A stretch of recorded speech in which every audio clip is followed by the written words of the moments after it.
এইভাবে শেয়ার করি।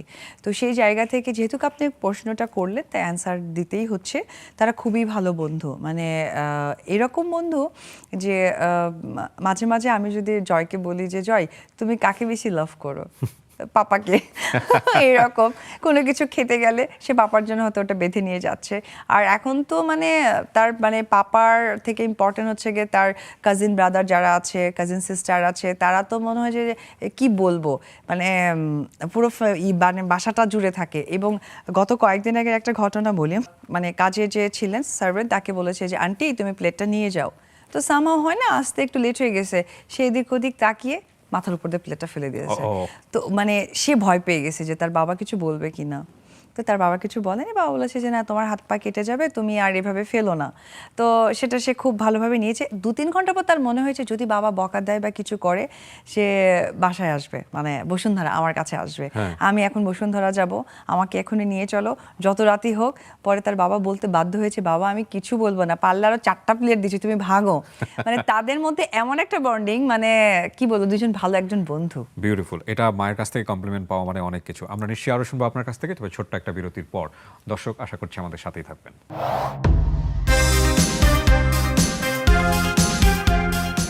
আরও একবার আমন্ত্রণ জানাচ্ছি, আপনারা দেখছেন the RG Kibria show Nexus টেলিভিশনে, এবং আমাদের আজকে অতিথি হয়ে আছেন আমাদের খুবই প্রিয় ভেরি অনারেবল অপু বিশ্বাস।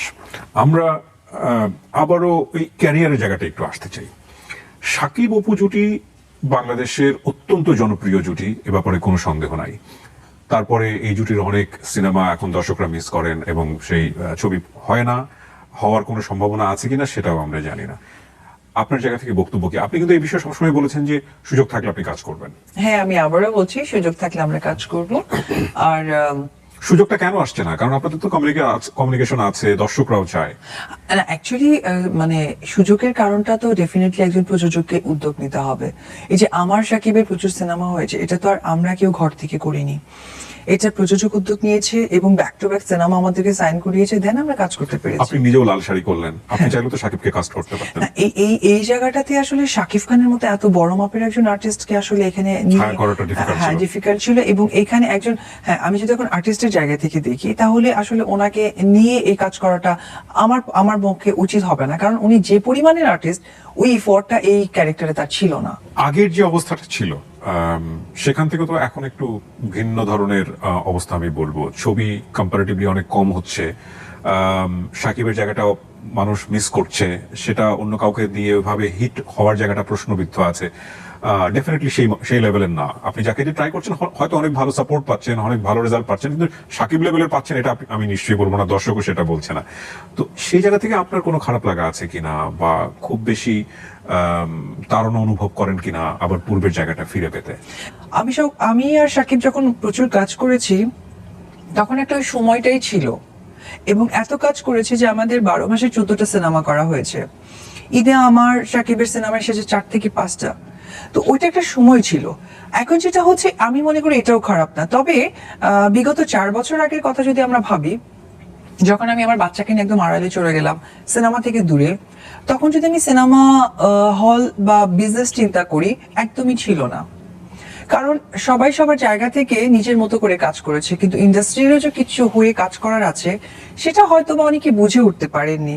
কিন্তু আমি মনে করেছিলাম যে আমি যখন ব্যাক করবো, যেহেতু আমি অপু বিশ্বাস এখান থেকে প্রচুর সিনেমা করেছি, আমার দায়বদ্ধতা আছে, আমার যদি সুযোগ হয় তাহলে আমি সেই সেক্টরগুলোকে টাচ করে যাব। আরেকটা প্রশ্ন বোধহয় করতেই হবে। আমি যখন আপনাকে প্রথম ইন্টারভিউ করেছিলাম, আমার মনে হয় বছরখানেক আগেই হবে সেই ইন্টারভিউটা, 2 বছর আগে। এবং সেখানে ব্যাপার ছিল যে অপু আসলে কেমন বর চায়, বিয়ে করার ক্ষেত্রে কেমন বর চায়, এবং তাকে অবিবাহিত হতে হবে, সেটা একটা যুক্তিও আপনি দিয়েছিলেন।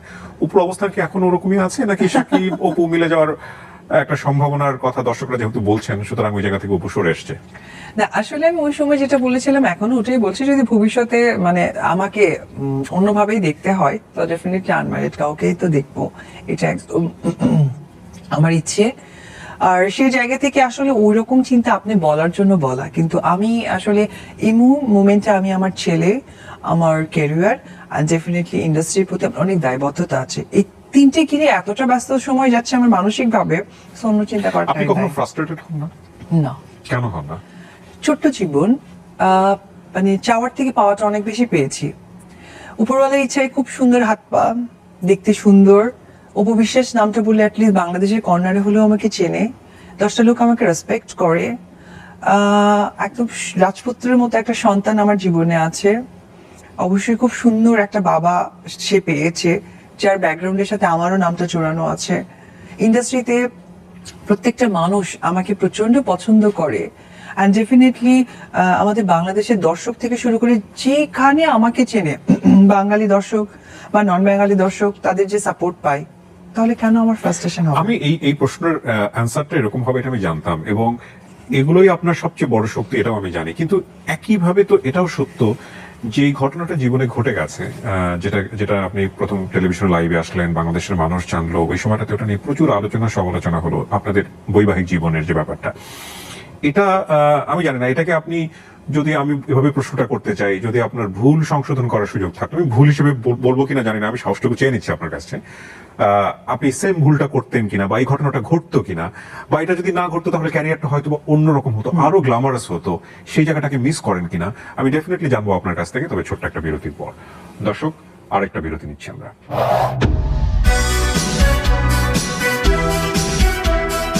আর একবার আমন্ত্রণ জানাচ্ছি, আপনারা দেখছেন নেক্সাস টেলিভিশনে দ্য আরজি কিবরিয়া শো। আর ঈদের এই আয়োজনে আমাদের সঙ্গে আছেন আমাদের অত্যন্ত প্রিয় এবং শ্রদ্ধাভাজন অপু বিশ্বাস। তার কাছে আবার ফিরছি, ওই প্রশ্নটা থেকেই ফিরতে চাই যে কখনো কি মনে হয় না, আমরা তো মানুষ ডেফিনেটলি, আপনার কখনো কি সেকেন্ড থট আসে নাই যে আমার জীবনে যদি এই জিনিসটা না থাকতো তাহলে হয়তো আমার ক্যারিয়ারটা আরো অন্যরকম হতো? না, ফার্স্ট অফ অল আমি একটা কথাই বলবো যে আসলে ভুল ডিসিশনে বিয়েটা করেছিলাম, যেটা করাটা উচিত হয়নি। কারণ ইমোশন বা আবেগ যেটাই বলি না কেন, এটা দিয়ে আসলে মানুষের আর কিছু চলুক, জীবনটা চলে না। বাস্তবতাকে কখনোই ক্যারি করা যায় না। এটা হয়তো বা আপনি বিভিন্ন ভাবে প্রকাশ করতে পারেন, কিন্তু বাস্তবতা যদি প্রকাশ করতে হয় তাহলে এটাকে একদমই আমার মনে হয় যে ক্লোজ করে চলা উচিত। তো যদিও এই কথাটা এই মুহূর্তে আসলে খুব একটা কার্যকর নয়, কারণ আমি যেহেতু এত সুন্দর একটা সন্তানের মা, Right. এবং ডেফিনেটলি সন্তানের থ্রুতে ওই ফ্যামিলির লোকেরা প্রচন্ড ভালো মানুষ, তাদেরকে আমি পেয়েছি।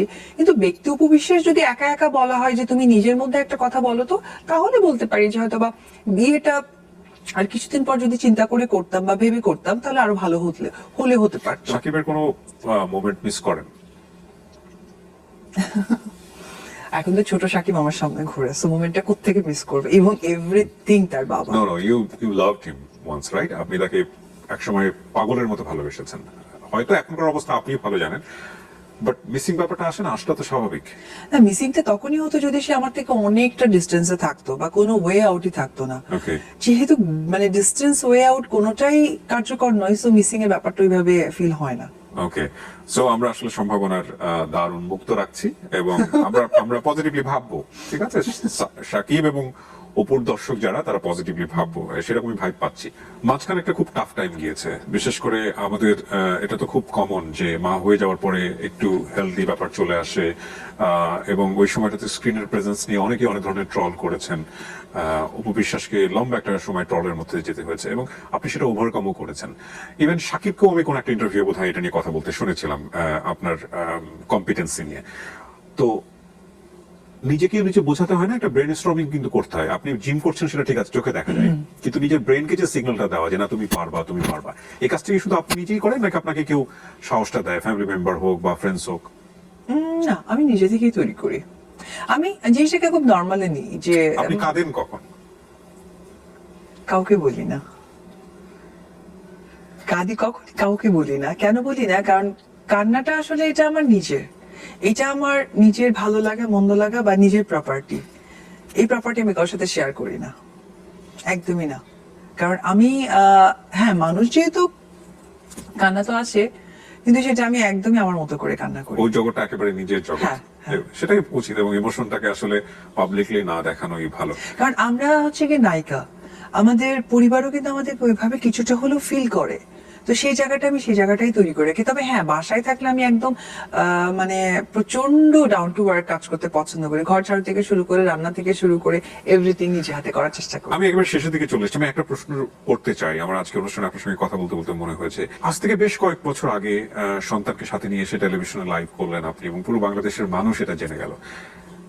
আপনার কি মনে হয় ওই কাজটা আপনাকে কোনো রিগ্রেট ফিল দিয়েছে যে কাজটা ঠিক হয়নি, কাজটা অন্যভাবে হতে পারতো, এভাবে লাইভ না করা, এরকম কোনো ফিল কি কখনো দেয়? মন না কি মনে হয় যে না ঠিকই আছে? না, এইটা তো এখন আমি কি বলবো, আমি যেটা করেছিলাম ওটা তো আমার তখন একার ছিল, অনেকেই করেছে তাদের মতো করে। আমারটা হচ্ছে টিভি ক্যামেরা রেকর্ড করে ছেড়েছে, অনেকে নিজে ক্যামেরা রেকর্ড করে ছেড়েছে, কিন্তু সেখানে কি বলেছে, কি বোঝাতে চেয়েছে সেটা আসলে কেই বা জানে।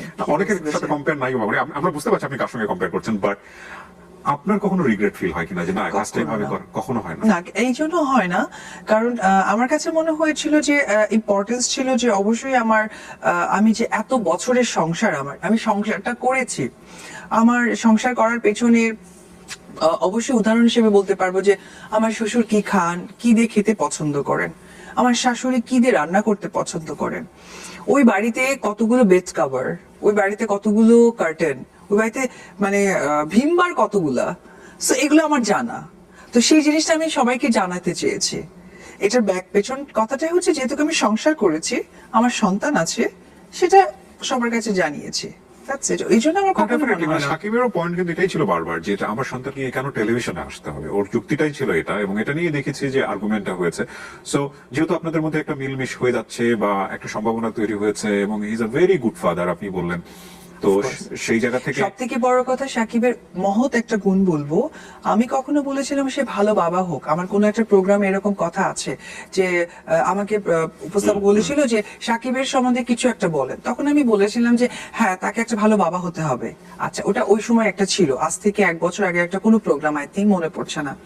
আজকে প্রোগ্রামে বলবো সাকিব অনেক ভালো বাবা হয়েছে। বিউটিফুল। আমরা একেবারে শেষের দিকে চলে এসেছি, আপনার দর্শকদের জন্য যদি কিছু বলার থাকে। দর্শকদের জন্য একটি কথাই বলবো যে ঈদ মানে আনন্দ, ঈদ মানে খুশি, আর ঈদের এই খুশি আরো বাড়িয়ে দেয় অবশ্যই বাংলা চলচ্চিত্র সিনেমা দেখে।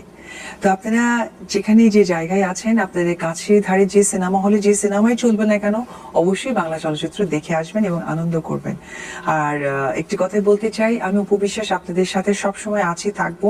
আপনাদের ভালোবাসা ভালো লাগে চেয়েই আমি যেন বেঁচে থাকতে পারি। আর আমার লাল শাড়ি আমার নিজের প্রযোজনা সংস্থা থেকে আসছে, অবশ্যই লাল শাড়ি কোথাও যদি আপনারা দেখেন, পরিবার সকলকে নিয়ে যাবেন, আমাকে সাপোর্ট করবেন, আর আমার ছেলের জন্য অনেক দোয়া করবেন।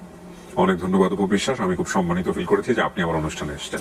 ও মাই গড, একদমই না, আমার ভীষণ ভালো লাগে, এবং আপনি এত সুন্দর করে আমাকে প্রেজেন্ট করেন, তার জন্য আমি আপনার কাছে অনেক কৃতজ্ঞ। ধন্যবাদ। এই ছিল আমাদের আজকের দ্য আরজে কিবরিয়া শো থেকে। যারা তখন আমাদের সঙ্গে ছিলেন তাদেরকে শেষ বেলায় জারি রাখতে চাই, এই অনুষ্ঠানটি আপনারা দেখতে পাবেন আমাদের সোশ্যাল মিডিয়াতে, আরজে কিবরিয়া পেজ, এবং একই সাথে নেক্সাস টেলিভিশনের ফেসবুক পেজে। অনেক ভালো থাকুন, আবারও ঈদ মোবারক।